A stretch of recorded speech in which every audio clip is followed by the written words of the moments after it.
Hey everybody, this is your host Darren Carter, the party starter. And today's special guest is Gnarley Charlie, Kiss Country, Fresno, California. You're just as mustard and I'm ketchup. I just realized that. I know. Dude, that's right. It's ketchup and mustard in the morning. Don't you relish it? Oh, there it is. There it is. There it is. Boom. We didn't even plan that. It's funny. I never wear yellow. But I was like, you know what? I had this shirt. It says Nashville, I think. It says, Nashville. Very cool. A rooster. Yeah, you could kind of see the rooster thing.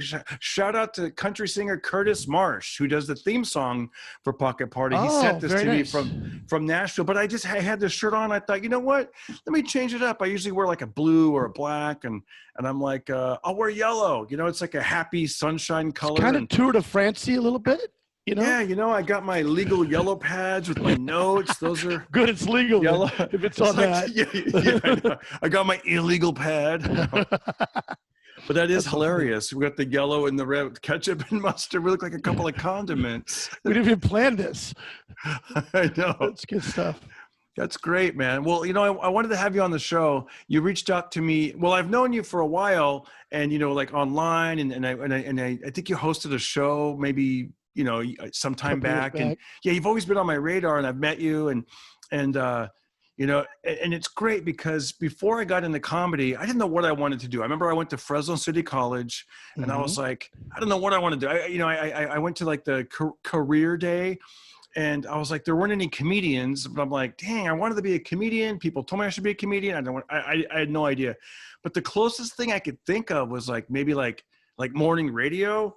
And, because that's what you do. You get the little index card, and it shows you this occupation pays $8,000. This occupation pays $50,000. So I saw that morning radio was like the most paid, and I was like, that's what I want to do. It depends. Yeah, exactly. This is, but anyways, I didn't know what I wanted to do. So at the time I went to Fresno City College. I got a job at a radio station, and I did stand up, and stand up kind of won out, and it's what I'm doing. But then now with podcasting, I'm kind of living my little fantasy dream of, and I want to hear your story because, of how you got started. I think it's fascinating, and also I want to thank you first and foremost for reaching out. I think you binge watched the Pocket Party podcast, and I man, it made my day when I got those messages from you. So I got to be honest with you. When I first heard of it, I thought it was an X-rated thing, so I was nervous. But it can be clean pocket, so it was a pocket pool party. It was actually, I'm just saying when I first heard it. But it's funny. My first memory of you was you were in the Fresno Bee. You won a Bart Simpson lookalike contest. Very true. 100% true. That had to be 86, 80. I don't even know. Yeah, no, it was, I think it was 1990. And I thought I had the article because I talked about it recently. I don't have it. But what was funny is I didn't even really wasn't that familiar with Bart Simpson, but I had a roommate at the time, and he's like, dude, they're having a Bart Simpson lookalike contest, man. He starts laughing. He's like, dude, you would win this, man. You would win this. Because at the time I had like this hairstyle, and the way my face is, it's kind of like a Simpsons character. Then you make a face. You could make it funny. Dude, all I did was this. Here's the face I did to do the Bart Simpson lookalike contest. I would do the two fingers like a cartoon would, and I went like this. You'd win again. I'd win again. I went from Bart to Homer. Because Bart never grew up, really, so. Dude, yeah, it's weird, right? But yeah, but I won $100, and then somebody sent me the article, and I'm like, oh, there's the article, and it's crazy because the winner got $100, and then second and third place basically got like a sticker and like pretty much nothing. And the joke I used to do, Charlie, was I'd say, the money's gone, the contest is over, and I still look like Bart Simpson. I love it. Yeah. Well, it's funny because I never even thought radio wasn't on my radar at all. I was going to play football, I thought, but I wasn't good enough. But I thought I was, Yeah. I went to Antelope Valley College to play football. This is in 1987, and then two things happened. I hurt myself. I hit a cow on a motorcycle here in Fresno. Really? but I lived and I didn't die, but it messed my knee up. And second, I wasn't good enough. And I didn't realize that either until I got there. And I was like, oh, they're a lot faster than me. And this is probably not my thing, you know? How did it make you feel to think like, oh, I'm going to play football? And then you have that realization, like, was it a big deal or no big deal? Nah, it wasn't that big of a deal because I wasn't that good. I mean, I figured I'd be a school teacher. My parents are school teachers, and I thought that's the route I'd go. And then I started working at a church in Southern California, Mission Viejo. And I was the assistant youth director. And that kind of got me started in the whole how to be loud and fun and crazy and that kind of thing. And then I quit that to take some time off. I did about a year and a half. And I moved to London, England on a scholarship thing. It's a work visa for 6 months. Yeah, so you could sign up this program. And me and this guy, let's go to London. I had no job, but you had a program, so I could go there and sign up for something. We ended up getting jobs at Wimbledon, the tennis tournament, as like a gopher for NBC. Wow.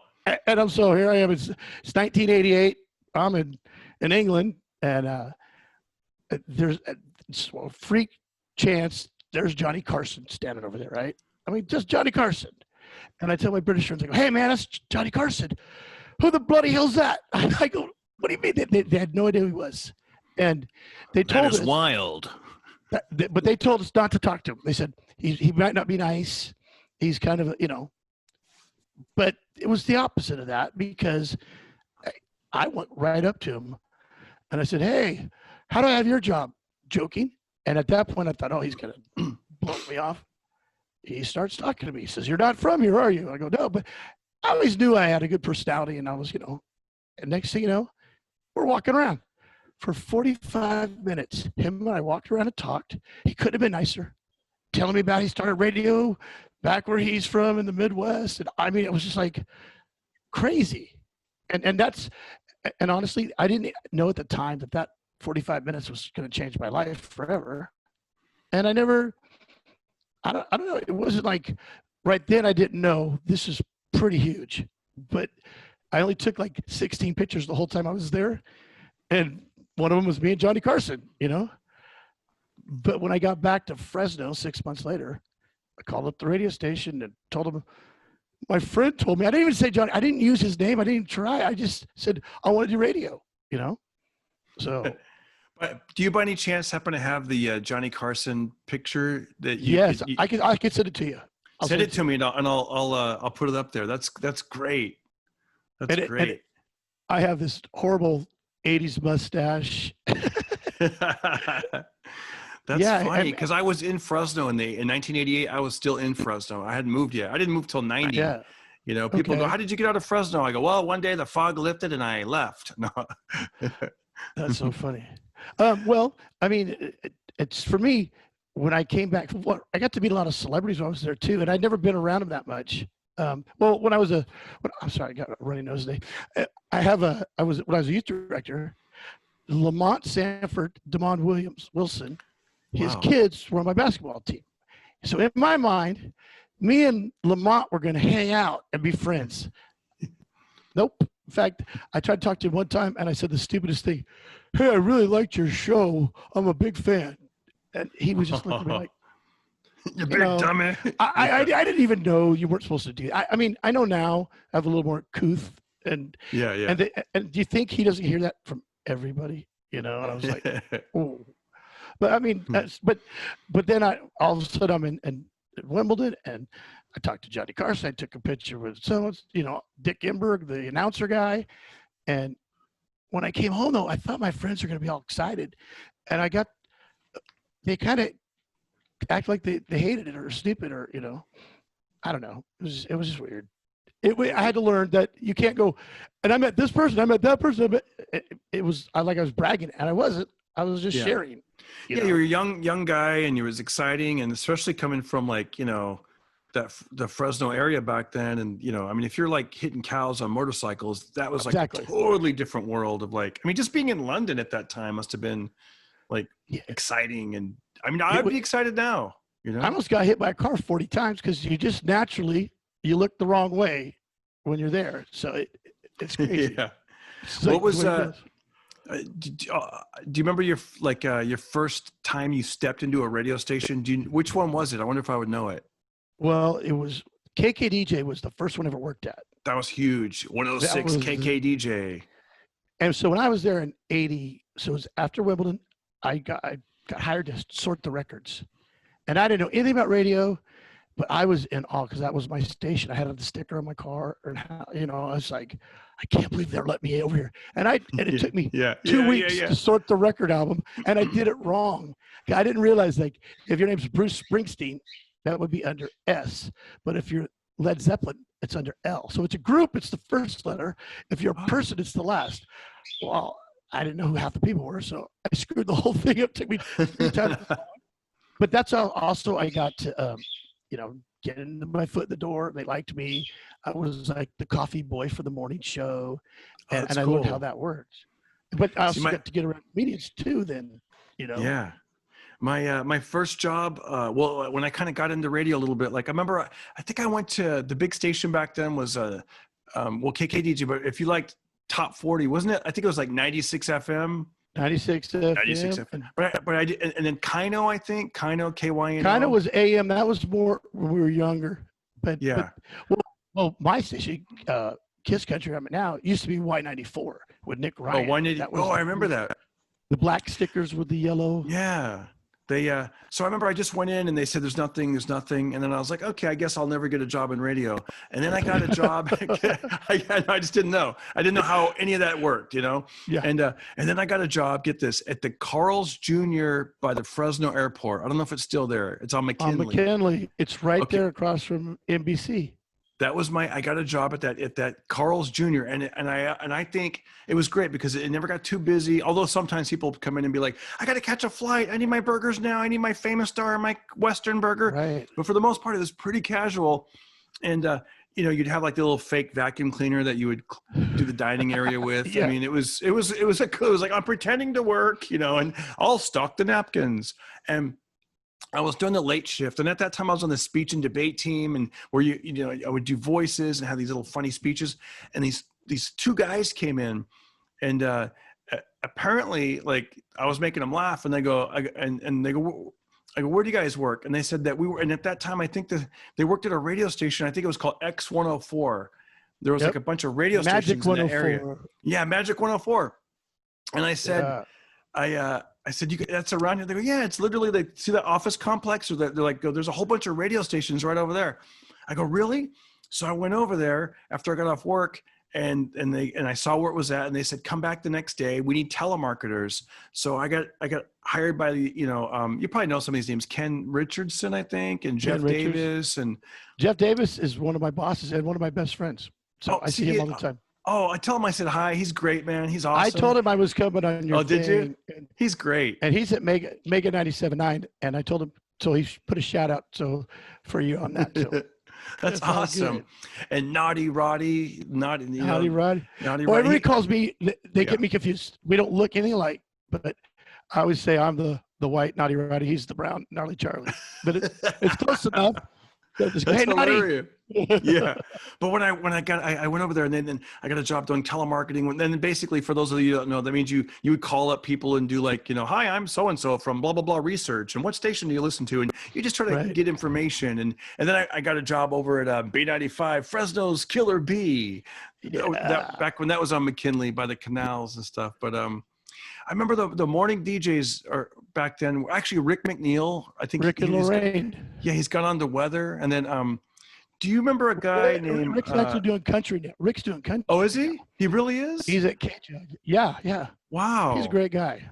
That's cool. I think I saw him doing weather like 6 months ago. Was he doing both? No, I'm sorry. I'm thinking of Kevin Musso. Kevin Musso was Nick Energy at KRZR, and he is doing weather now for Channel 30. And it's funny because I met him at, and we did fantasy football together, but I never let him forget. Hey, Nick Energy from 1037. But nobody talks like that anymore. Radio's changed so much, Yeah, like, because that's what I knew it back then. Like, there was the morning guy was Jack Armstrong, and the morning gorilla. Oh, that morning gorilla, and these weird yeah. like Yeah. these things. Like all these characters and stuff. Like, how has radio changed? Would you say from like 88, 91, like that whole era to how it is now? Well, I think Howard Stern had a lot to do with it, taking down the curtain. I think, like, when I first got in, I was like the intern. They called me the stunt boy. I'd go on the street and do stupid things, right? But they'd hand me a script sometimes, like you wrote a script and they're trying to do characters, and some people can't do characters and they're horrible, Yeah. And so it was like, dude, or they hand me, and I'd mess it up all the time. I'm just trying to read. And I think the veil came down to where people don't want to hear me imitate 6 different guys and be real.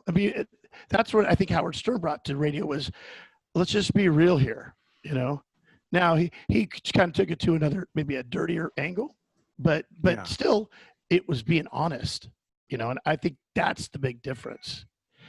Well, now I know the big companies own it now. In those days too, you could have an AM and an FM. And then the laws changed, and you could have 7 stations was the max, and all these clusters. So all these people used to not know, but didn't like them because you were competition. We're all working together. Me and Naughty Roddy are drinking coffee, and we're going to our different stations. I move my arms a lot. I noticed. Maybe it's a radio thing. I just realized. Yeah. So back in the day, it was a little bit more isolated, but now. Yeah. You guys are all owned, and you'd see each other in the same building and then be like, well, I can't really have beef with them because we're all with the same company or whatever. Well, and then the records were gone. Like, I remember at KKDJ when compact discs came out. Yeah. We only had 7 of them. But if we played a CD, they would say, all right, make sure you read the card. And I'm like, okay. That was Led Zeppelin electronically mastered off the compact disc player. I didn't even know what that meant, but I had to read it. Yeah. And there were no more records then, and so it was all CDs. And do you remember at the record stores how the CDs were long like that? They used to be like, wait, that's so they could fit in the record slots at the stores. That's why they did that. And so, but now people don't even buy music anymore. Yes. So I remember I would organize the music too, but it was more like the carts. Like when I got to go on the air, like the overnight shifts, I think we had something like you have your A songs, your B songs, and your C songs, right? And they were like, play the A song, like, which is like a really popular tune, like maybe twice an hour or whatever it was. It's called heavy rotation now, heavy, light, medium. But the A would be, A song you're playing every 2 hours or 3 hours on a station. And there might be only 8 of them. And you go to your next category. Now there's 22 songs, and those are songs that were A's recently. And then you have some that tested really well. They're always testing the music, and so it just rotates, and it's always rotating. But sometimes you'll hear the same songs. Yes. If you're an A on this station, you're an A on that station, and you're flipping around, it sounds like you're only hearing the same 3 songs. Okay, now how many country stations are in Fresno right now? I think there's four. There's some are surrounding, like some of Visalia, and there's some of Merced that come in, but it doesn't really matter. We're all playing the same song. So to be different now, some of my competitors are national shows. Well, they're not local. So to combat that, we just keep it local. We talk about local things, and it gives it more of that local feel. I can actually see you at a restaurant or something. Yes, I love that local feel. I really do. That's what I love about radio. Like when it's national, it's cool, but they keep it very like broad. They don't get real specific. And like when I listen to Sirius XM, like when I'm, it's like, oh, they're just keeping it broad. But I like when you go to a town and they keep it specific. You're like, you're finding out about stuff that's like right down the street, and this event happened, and I don't know, there's something really cool about that. And then, like you said, you go to well, as I say, the pandemic changed everything too. Now it's like, wow, we're all at our houses. This is my setup for the morning show. I set up like this. We stream it to the station. There's someone back there that puts it all together for us. The first time I did morning radio at someone's house, it was really a weird thing. But now I realize it's not that weird. But like it was in, I want to say Phoenix. and it was at Phoenix. Yeah. And they were like, okay, this is your radio schedule. And one was one of those places that the big complex where there's like 9 stations in a building. Yep. But then the second one was literally we go to this residential neighborhood and she goes, now it seems weird at first, but it's really, and the guy had like the normal table with all the stickers and set up nice. It was awesome. I was like, this is actually really cool. Like, you know, for him and, you know. But as a comedian coming into town, you know, the problem I always is like, you don't have that much time. Like for this podcast, we could sit here for 7 days and just keep talking, you know. Yeah. Probably don't want to do that. But I'm saying at a radio station, it's like, we'll record 14 minutes of stuff and air 3 minutes. And it's weird how that and they're always pushing you to hurry up, get to the music. I think that's changing though, you know, because I think the future now is, well, it's all about intellectual property, almost like jokes, you know, how you own your jokes and you don't necessarily own them in a legal way, but you can't. If you're a joke stealer, Joe Rogan's gonna punch you in the face. Exactly. Yeah. People are gonna do these videos online where it's like side by side, side by side, like like with a date underneath. Yeah, exactly. You know, you're right about that. Like I did a show in Minneapolis and it was great. It was a great interview, man. We talked for like 40 minutes.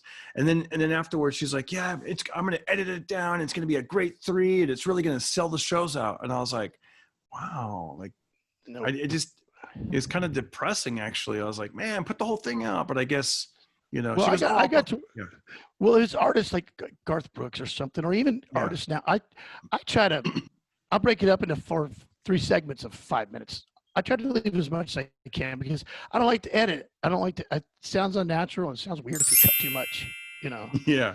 It's like, what? Did he just breathe weird twice? Yeah.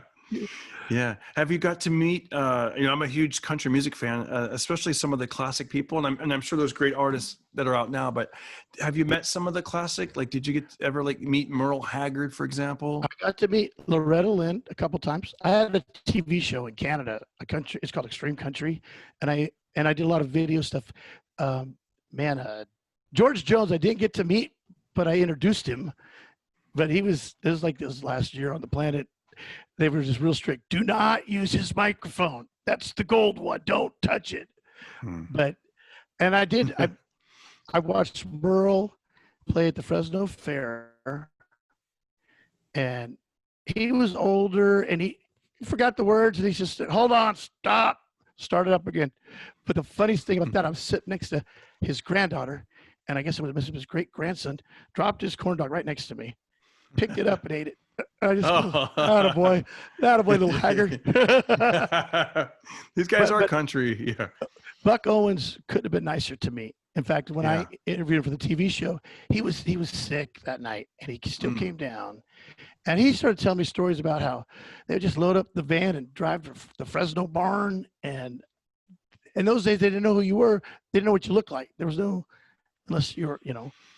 And right before I'm going to interview him, just right before, by the way, don't bring up hee-haw. And I'm like, that's all my jokes I had planned was all Minnie Pearl stuff. And because he had 21 number ones before hee-haw.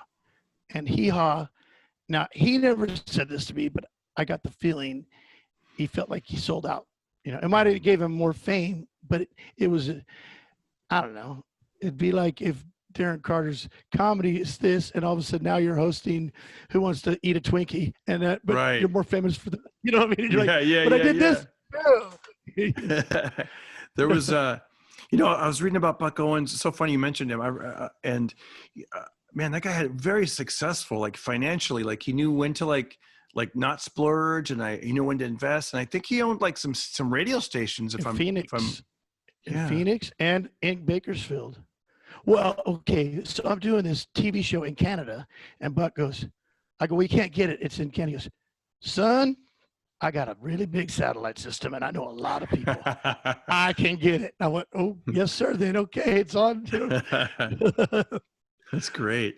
Hey, I heard that maybe you would know this a little bit of trivia. Like when you said 21 songs, 21 number ones, I know this as a Buck Owens song, "Act Naturally," but Yep. apparently, like other people know it as a Beatles song. They're gonna put me in the movies. That song, Yeah, I "Act think Naturally." Yeah. Buck wrote it though. I think. Yes, he wrote it. They covered it, and I was reading that it was on the B side of one of their biggest hits. And I was So it wondering probably sold a lot. It probably sold. I did not Yes. know that. I didn't know about. I know the Beatles recorded it, but I did not know it was a huge. I'm going to look up what Beatles Buck Owens was on. And it's a short song. It's only like 2 minutes and 20 seconds. You can't go to the bathroom on that one. I don't remember what. You can't go to the bathroom. Exactly. As a radio guy, you're like, Led Zeppelin? Yes, I'll use the restroom. Hotel California? I'll be right back. I used to have nightmares that I woke up and I'm like, oh no, there's dead air. I Do you have those? I have that nightmare. I have it where, I can't get to the stage like Spinal Tap. Well, and I do stand up. I'm more of a host though, but I do sometimes. And I've been for some hostile crowds before. And it was weird. It was like 2017 and the crowd was just, I hadn't even got out there yet. Right. And they're just, you can just tell they're hammered and they're waiting for just ready to yell. And the guys in the front just want to fight you. And I remember I go out there and the mic doesn't work. And I go, and then I'm like, okay. So, but and I realized they started chanting. And my wife had just passed away a couple months earlier. And so I said, my wife just died recently, and they all just shut the hell up. But it led into a dumb joke and stuff. But I was like, oh my God, sometimes you got to read the room. And it's like, you just can't dive into some act. You got to get it by, I don't know. By the way, I just looked it up. And so the Beatles covered Buck Owens' Act Naturally. And it was the B side. You know what the A side was on that record? What? A huge hit. Yesterday.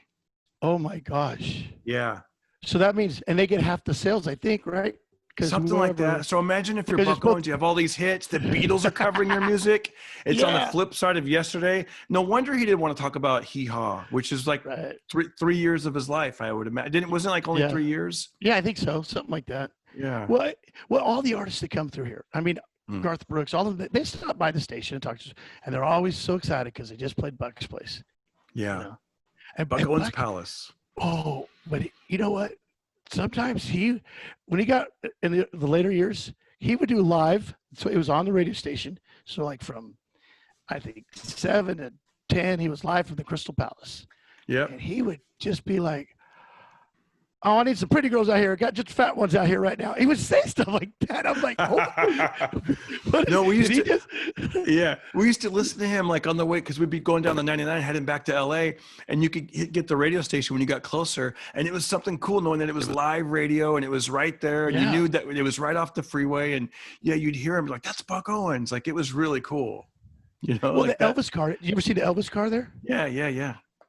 It's behind the bar, and it's got 21 guns like soldered into they don't work, but they're 21 a gun for every number one hit he had. Exactly. Had like the pearl handles on the door. Yeah. And has like for the guys, check it out. Just Google Buck Owens Palace. Crystal Palace. Story? Crystal Palace. What's the story that he had a poker game with Elvis Presley and he won it in a poker game or something like that? Like, and it's funny because Bakersfield is one of the crystal meth capitals, and yet they have the Crystal Palace. It's funny. I mean, Central California had a crystal meth problem, and I'm like, I don't think that's how he made the castle, though. That's funny. There's a guy that I have on the show pretty regularly. His name is Craig, and Craig Coleman, and he started out with the group Korn, like opening for the group Korn. He's a comedian, but he went to school with them, and he opened for Korn. And he has all these crazy Bakersfield stories, and he used to, he had a problem with some drugs back in the day, and now he's straightened up and, family guy, but I'll tell him about that crystal. That's a good joke, man. That's a good think about it, because the Central Valley is known for that. What about in movies? Every time they mention Fresno, it's always something like, or Bakersfield or Fresno. If they get mentioned, it's just like an armpit joke or like exactly. Con Air in the movie Con Air. Remember, some guy fell out of a plane. They threw somebody out, and he landed on a police car in Fresno. Well, that's what they said. And Yeah. our mayor was Bubba from In the Heat of the Night, Oh, that's right. Alan Autry. And he was in Popeye. I bet you don't know this. I didn't Remember know when that. Robin Williams was hitting a guy like this? And the guy's Yeah. going boom, boom. Yeah. That was him getting hit in the face. Really? By Robin Williams. Yeah, by Robin Williams. Yeah. We had to do a remake, I think. My goodness. So do you do a bunch of blows me down. Yeah. I lives. Yeah. That's awesome. See, I had a guy, Craig Gass. Do you know Craig? Yeah, I know Craig. Yeah. Dude, he came on and he was just the most humble, nice guy. But he had all these people talking at one time. It's just him, and that's a talent that not everyone does anymore. It's incredible, man. Like I just, I do a few impressions like that, like spontaneous, but it's almost like what you said, pulling the curtain back and becoming more real. Like I don't want to be that guy that's like, you're the Popeye impersonator, because it sounds really dated, and it's like, right. You know what I mean? But hey, if it comes up, That's, my biggest comedy faux pas was for my first wedding marriage. We had a reception, and I was going to have Brad Paisley play. He was only $10,000, and that was he has only one hit then, which would have been a steal. And then I wanted to get John Michael Montgomery, but he was too big, so I went with Vic Dunlap.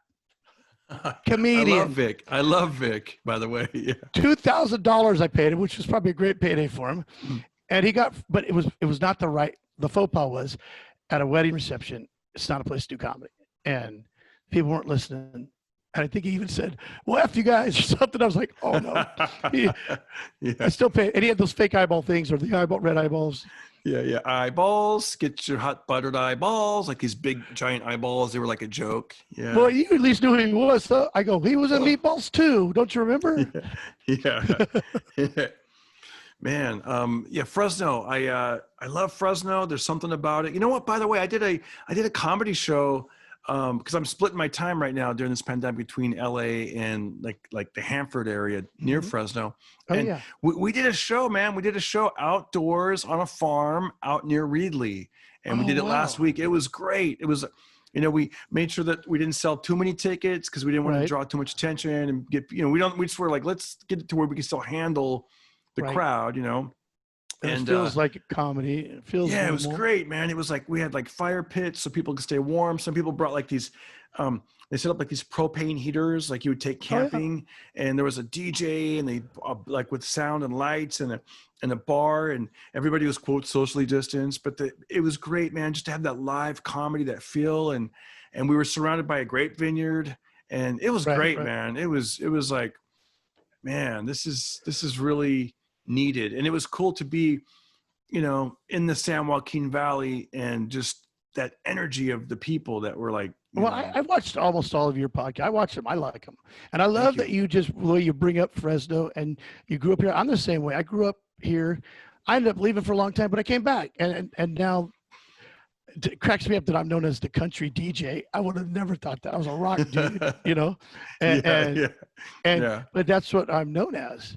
And that's another thing too, as you and I are similar in age, but man, I had Bo Derek on the show about a year and a half ago. She's promoting some dog shampoo. Well, I realized that if you're under 38, you don't even know who she is. People don't know. And how do you just explain who she is? Tommy Boy's stepmom, that was the closest thing I get people to understand. But there's a big age, and they'll Google it, but the millennials are real nice about not busting you. They'll just go, oh yeah, I have no idea what you're talking about. Right. But it's funny. I mean, because you have to change the way you think about. I can't just make a reference. Oh, that's funny, like Fonzie, huh? Yeah, you're right. Because it definitely is something sometimes I'll still throw it out there, because even if you get like a small percentage of people, they're like, oh, like, hey, look at this guy, he's hitting a jukebox like he's Fonzie, I'm cool. You're right.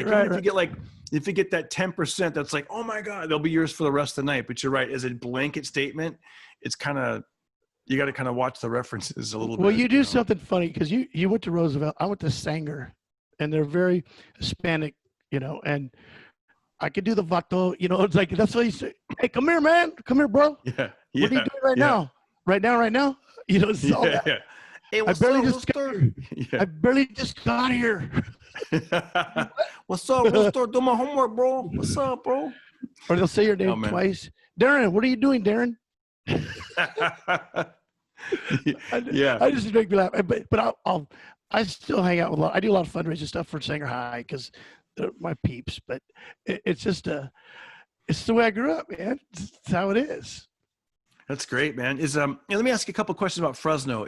Do people still cruise Blackstone, or is that done? No, Had that ended years ago? they killed that with fines and stuff, and it just died out. I don't know. What about the malls? Do people still go to Fashion Fair? Fashion Fair used to be the good mall, and now it's better than Manchester, but it's lost. There's an Apple store there. River what Park. mall? Everybody goes to River Park now. Oh, River Park. Okay, yeah, And it's not 'cause really I've a gone- mall. It's more of an outdoor thing. an outdoor kind of thing. Yeah. But Is there a It's a mall in pandemic. Clovis? Is there a Clovis mall or no? Sierra Vista Mall. Yep. Yeah, that's And right. But it's not. Yeah. It's I would say that's the same scale as Fashion Fair, kind of. I mean, it's just at Christmas time it's packed, and Yeah. I had to live in that mall for a week one time. It was for Children's Hospital. Really? They built the cage and put me in there, put a bed, put a DJ habitat, but I had like Game Boys. It wasn't that big of a deal, but it just Yeah. raised money and awareness, and That's funny. You know, it was a while ago when you said you had a Game Boy. Like, it was a Game Boy, a hammock. But I mean, it was a pretty big area. But it was funny because they closed at 9 or 10, whenever the mall closed. Yeah. So once in a while I would sneak out, but then in the morning, woken up by all the ladies walking, they're walking the mall. Oh, yeah. I heard of old people going, You know, another spot I used to love hanging out in Fresno. It's gone. Is believe it or not, that Barnes and Noble that was on Blackstone and oh yeah, that's like kind Bullard, of River Park-ish. maybe. Yeah, no, Bullard. I yeah, don't know. yeah. The one that's closer to. I don't know. I don't want to lose people here. Shaw. It's on Shaw and Blackstone. There was a Barnes and Oh Noble. yeah, there. that's gone. That was gone, right? That's gone. Yeah. It's funny because Fresno area, it's a big city that didn't get the memo. I mean, there's a million people in it, but Yeah. people, it's that small town mentality, but it covers a lot of land. So for radio, Yes. there's a lot, Yeah, oh yeah. It's like its own little island. Do you remember? Yeah. So no, because I moved in '90, but I would go back. I remember when there was just basically the 41 and the 99. Those are two Yep. freeways. That was it. And the one of the freeways just dead ended. Remember, it was like you'd be driving and it was just like dead end into like Okay, like we're done. stoplights. We're done. Yeah. And now people go there. There's like crosstown freeways and Yeah, there's it's- 168, there's the 180, and that helps. And it changes the dynamics of the city. But now you live in Burbank, is it? yep, Burbank. Yeah, Burbank.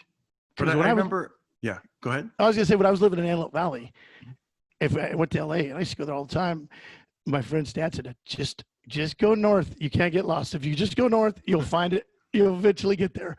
Yeah. My grandfather used to live on McKinley near how the canal goes, and Yeah.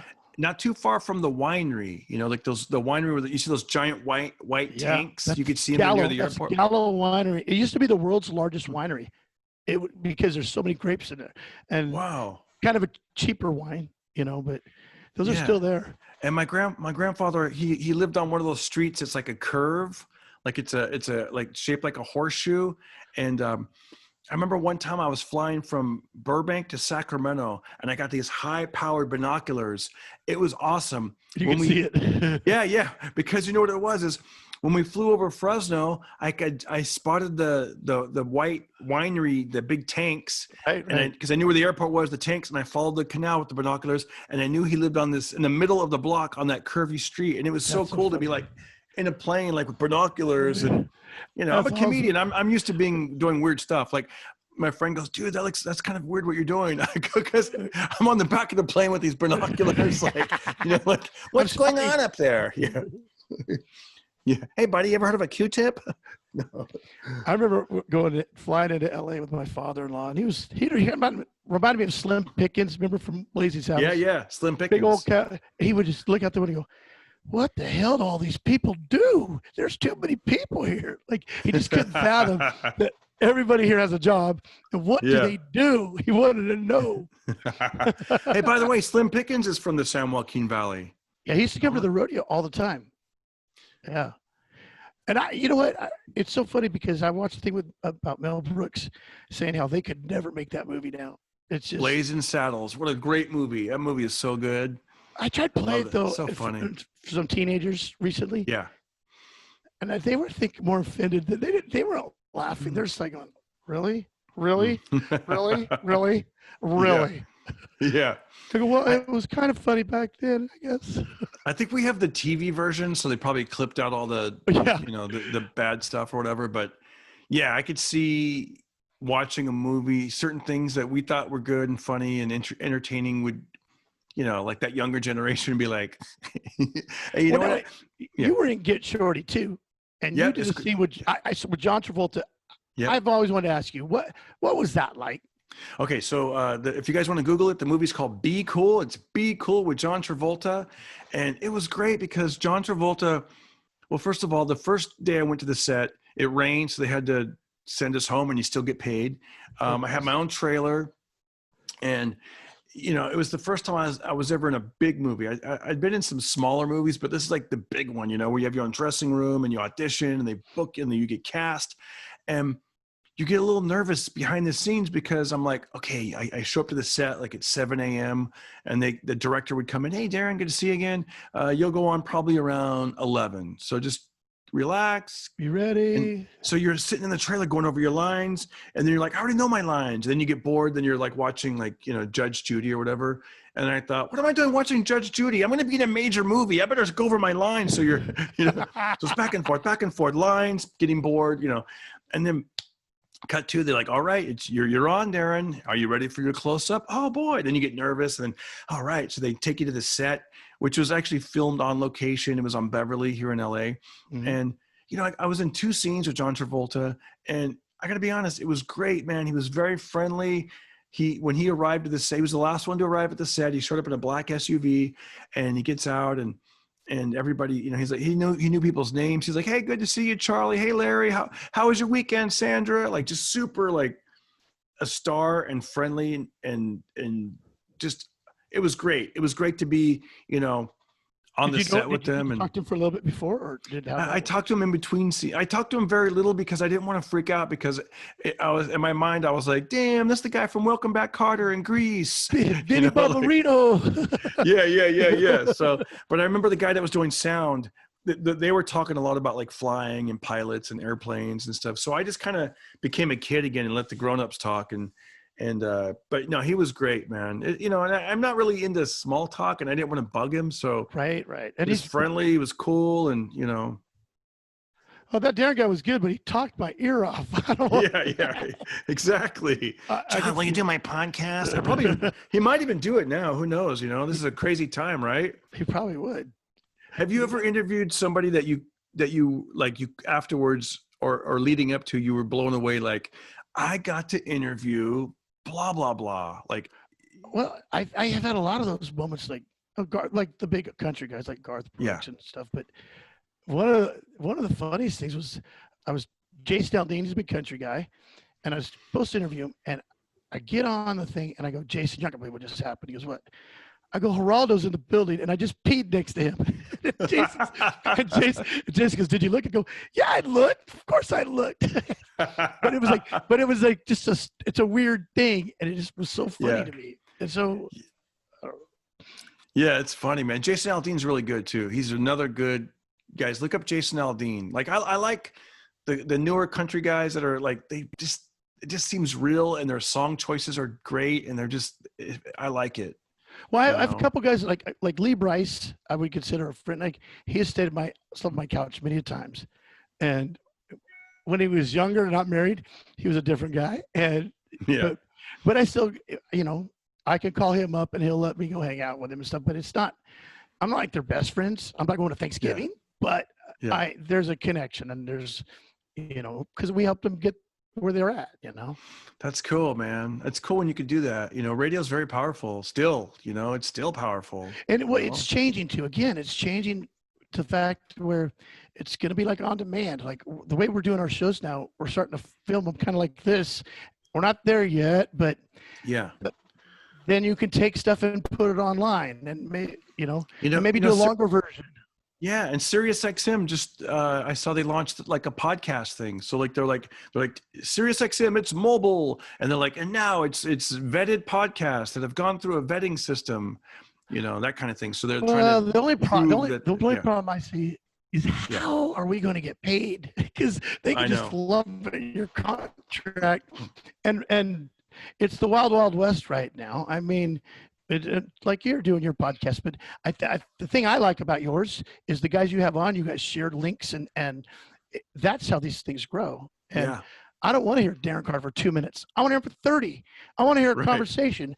I want to hear what you're thinking, and like a couple times you've walked around town with a camera, and as a fan, I like to see that. I like to see the interaction. I like to see what you really like, not just on stage. Yeah, not just the on stage. I think that's what changed it all. When you just see someone stand up, it's great, you're entertained, but then when you start following them on Instagram or like YouTube, and you see like little slices of life and other things they're doing, even the silly stuff. Like one of my latest exercise things is I bought some pool noodles, and you duct tape it to an unused, you're supposed to do it to like a garage wall or something like that. But I found a couple of non-working tractors up at the farm that we're staying at.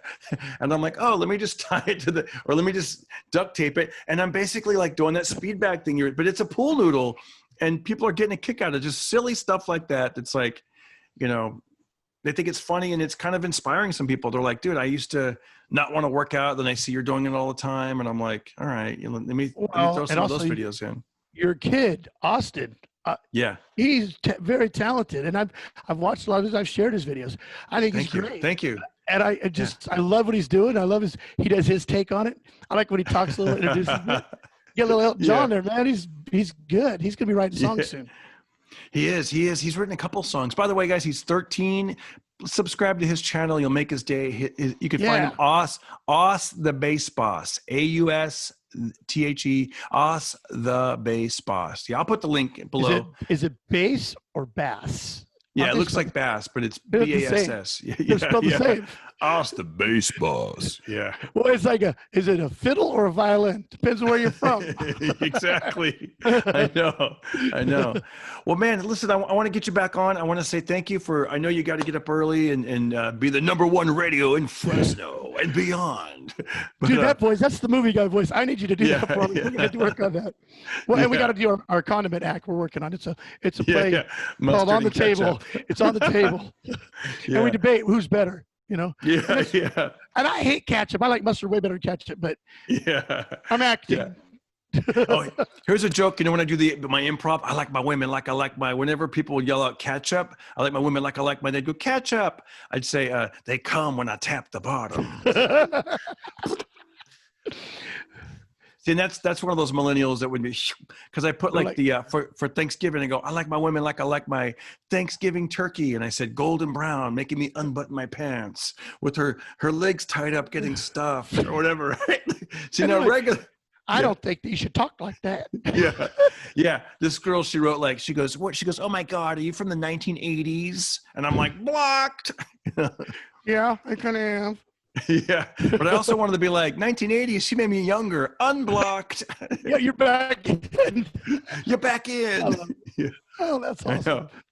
Well, man, thank you for having me. I had a great time, man. I really thank you. And guys, thanks for listening. And if you've made it this far into the podcast, thanks for listening to the whole thing. And if you're in Fresno, look up Gnarley Charlie. You can hear him every morning on Kiss Country. 93.7.